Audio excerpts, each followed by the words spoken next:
Olá, queridos, a paz do Senhor Jesus. Que Deus continue abençoando o seu povo, dando graça, sustentando, e que nós tenhamos a cada dia a essência do Espírito de Deus em nós para discernirmos os tempos, as épocas, as situações que nós estamos vivendo, o que nós estamos passando, os dias bons que estamos desfrutando, mas temos que estar atento quando os dias maus bater a porta e termos discernimento que nem tudo aquilo que acontece de forma negativa nas nossas vidas pode ser demonizado, pode ser ação de capeta ou de coisa desta semelhança. Nós entendemos que, como seres humanos, nós estamos sujeitos a enfrentar adversidades, dias bons e dias maus. Eu quero falar sobre um homem na Bíblia que ele era um dos homens mais ricos do Oriente. Era um homem que era respeitado por muitos, era conhecido por muitos, era conhecido até do próprio Deus. É importante quando um homem ele dá testemunho de outro pelo caráter, pelas suas atitudes, pelo renome que tem. Mas quando você entende que o próprio Deus ele dá relatos, testemunhos da nossa vida, da nossa vivência, da nossa fidelidade para com Deus, isso é extraordinário. A Bíblia diz que um certo dia os filhos de Deus, eles compareceram diante do Senhor e o Senhor fez uma pergunta e entre eles estava Satanás.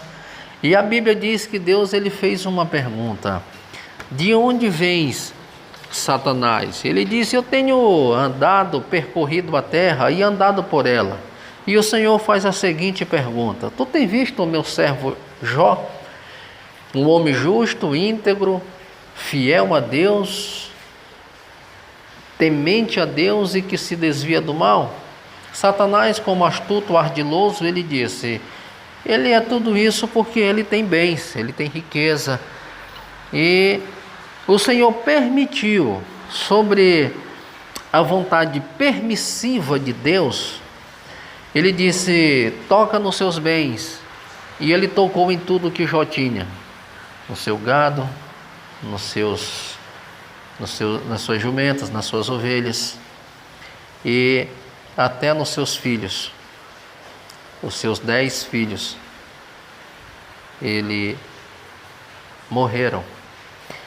E a Bíblia vai nos mostrar no capítulo 1 e no versículo 3 que Jó abominou o dia em que nasceu e a noite em que disse foi concebido o homem.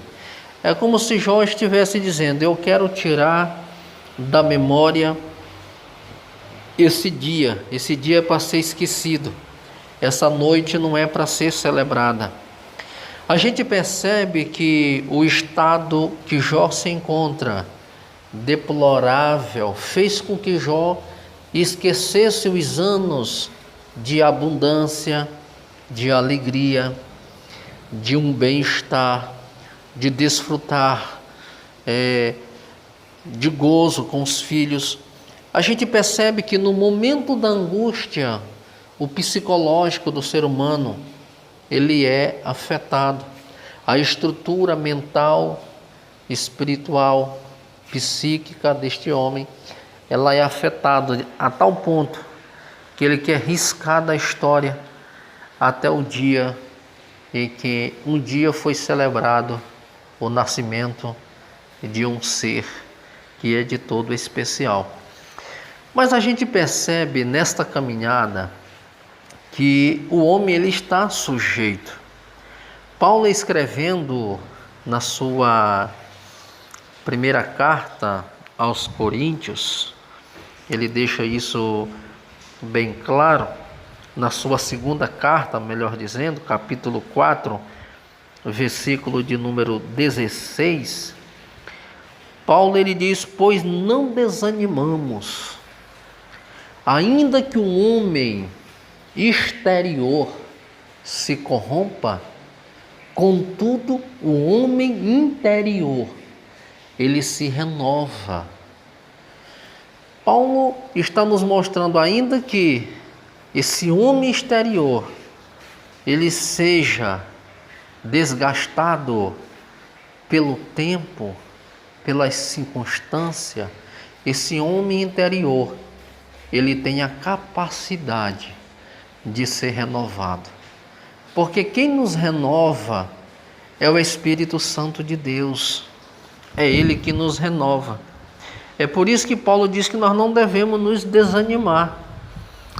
Ele disse que nossa leve, o versículo de número 16, ele diz que a nossa leve e momentânea provação, ela traz para nós eterno peso de glória.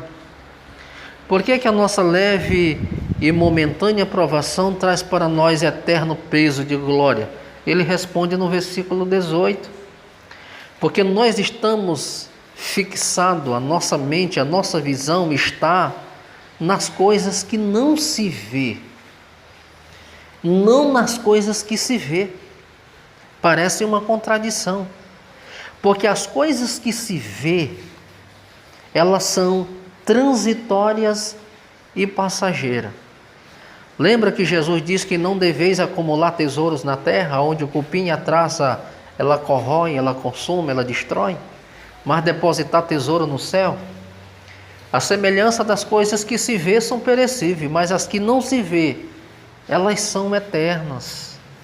É por isso que Paulo diz que a nossa visão, ela está firmada nas coisas que não se vê e não nas que se vê. Porque as que se vê são perecíveis, mas as coisas que não se vê, elas são eternas. É por isso que a nossa visão ela tem que estar sempre nas coisas espirituais. Paulo escrevendo aos Colossenses, no capítulo de número 3, a gente vai observar Paulo falando justamente. Paulo diz: se foste morto com Cristo e ressuscitaste com Ele, buscai as coisas que são do alto, as coisas que são de cima. Porque se morreste e a vossa vida está oculta em Cristo, em Deus, buscai as coisas de cima. Porque quando Cristo se manifestar, nós também seremos manifestados com Ele em glória. Essa é a recompensa para aqueles que esperam nas coisas do alto, que buscam as coisas lá de cima. Que nós tenhamos esse entendimento, que as coisas do alto é aquela que traz para nós garantia e uma edificação. Voltando aqui para Jó, ele mostra claramente que nos momentos de bonança ele tinha muitos amigos, mas no momento de solidão, de tristeza, ele foi esquecido. Capítulo 19, versículo 14, Jó vai dizer que todos os meus parentes, eles me abandonaram, e os meus conhecidos se esqueceram de mim.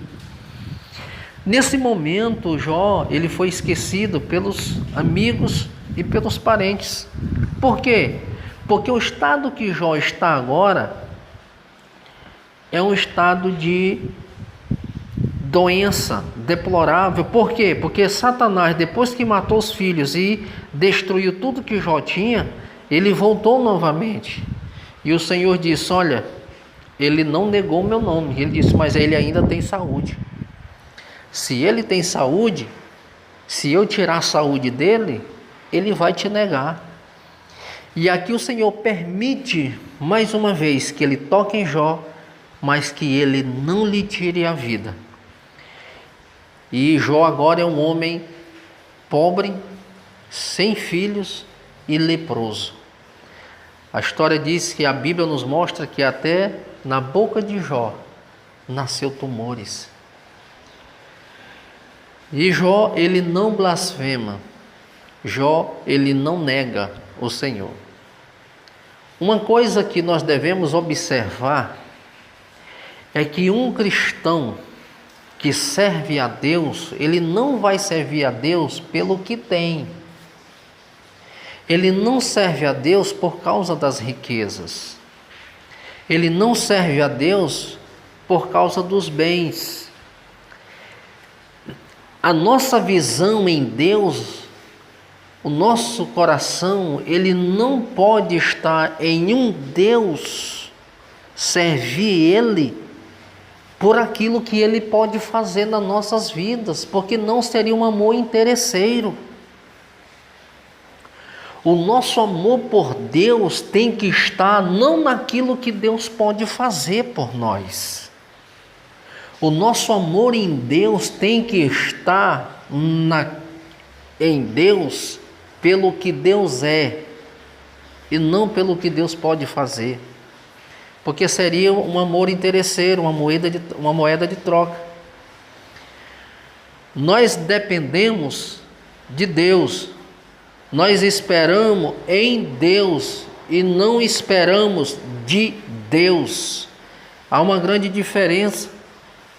Esperar de Deus é aquilo que Deus pode fazer. Esperar de Deus, aquilo que Deus pode fazer. Esperar em Deus é a sua entrega total a Deus. Isso é esperar em Deus, é você depositar em Deus a sua confiança, a depositar nele a sua esperança, a sua alegria. Ela vem do Senhor. Ele te proporciona alegria, Ele te proporciona paz e Ele te proporciona esperança. Então, esperar em Deus é nós nos lançarmos sobre Ele. É por isso que a Bíblia diz: lançai sobre Ele toda a vossa ansiedade e Ele cuidará de vós. É dependência de Deus. E a gente observa que os amigos de Jó deixaram ele, os parentes o abandonaram, mas ele aprendeu a depender e confiar em Deus. Ele estava inteiramente entregue nas mãos de Deus. E Jó capítulo 19, versículo 19, ele diz: todos os meus amigos íntimos me abominaram, até os que eu amava se tornaram contra mim. Uma coisa que eu entendo aqui é: Deus, Ele luta por você, Ele não desiste de você, embora que todos os teus amigos íntimos é aqueles que comiam com Ele à mesa, é aqueles que conheciam a particularidades de Jó. Amigos íntimos é aqueles para quem você revela os seus mais profundos e íntimos segredos. Aquelas pessoas que são da sua inteira confiança. É aqueles que vocês depositam nele a sua confiança, até mesmo bens de valores, que têm valor. Você deposita porque são pessoas íntimas, são pessoas da tua confiança. E Jó diz assim: até esses aqui, eles me deixaram. Os meus parentes, eles me abandonaram. Jó foi esquecido como alguém que não tinha nenhum valor e nenhuma importância. Mas uma coisa que me chama a atenção é que no versículo 25 desse mesmo capítulo, nós observamos que a estrutura do corpo deste homem estava totalmente deplorada pela doença. Mas no versículo 25, Jó diz assim: eu sei que o meu Redentor vive. e por fim se levantará sobre a terra. Jó está dizendo: eu sei que a minha confiança em Deus, ela não foi abalada, porque o meu Redentor vive. Isaías capítulo 43, versículo 13 diz: antes que houvesse dia, eu sou. Não há quem faça escapar das minhas mãos. Operando eu, quem impedirá? Deus está no controle de todas as coisas. Jó disse que o Redentor dele vive e por fim se levantará. Isaías diz que antes que houvesse dia, o Senhor já existia, e quando o Senhor opera, não há quem possa impedir. Apocalipse capítulo 19, versículo 11, a gente observa uma coisa interessante. João diz: eis que vejo os céus abertos, e o cavaleiro no seu cavalo branco, chama-se Fiel e Verdadeiro, julga e peleja com justiça. Apocalipse capítulo 21, versículo 5 diz: aquele que está assentado no trono disse: eis que faço nova todas as coisas. E acrescentou ainda: escreve, porque estas palavras são fiel e verdadeira. Deus, ele tem o melhor para nós. Independente da situação que nós estamos, independente do caminho que nós temos percorrido, se nós voltarmos e buscarmos em Deus, se a situação que nós estamos passando, se esta travessia, ela for uma pista insinuosa, tem altos, tem baixos, tem os pedregulhos, vamos passar pelos vales da sombra da morte, como diz o salmista. Ele diz: eu não temerei mal algum, porque o Senhor está comigo. O Senhor é que me sustenta. 91 diz: aquele que habita no esconderijo do Altíssimo, a sombra do Onipotente descansará. Se você está confiante em Deus, você vai descansar em Deus. Isso é segurança. Versículo 7, 1000 poderão cair ao teu lado, 10.000 à tua direita, mas tu não serás atingido. Proteção de Deus para a tua vida.